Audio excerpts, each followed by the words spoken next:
Welcome back. In one of the previous steps, we understood the fact that a list can be used both as a queue and a stack. But we also learned that a list by default is not the most efficient representation of a stack and a queue. The most efficient representation of a stack or a queue in Python is something called a deque. It's a double-ended queue. That means you can remove values from the start or at the end very efficiently. Let's get a brief idea about the deque in this specific step. You can create a simple queue by using deque and passing it a list. So I'll have a list of values passed in. I'll pass in 0, 1 and 2. So this creates a simple deque. From this queue, I can either get values from the left or the right.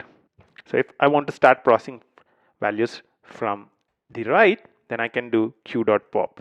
You can see that the value from the right comes in, and you can add values as well. So I can say q.append a new value. So I can say q.append 3, and if I look at the queue right now, it would show 0, 1 and 3, and you can append more values as well. So I can say append 4, append 5, or you can even append at the start of the queue as well. The way you can do it is append left, and you can add in, I'll say minus 1.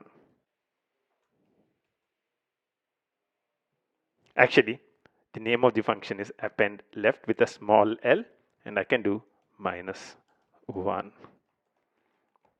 Now if I look at the queue, minus 1 would be the one at the start of the queue.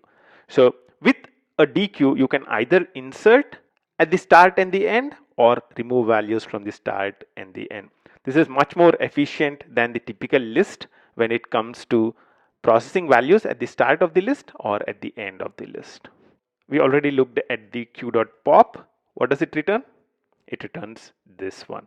The other operation is q.pop left, which returns the first value inside the queue.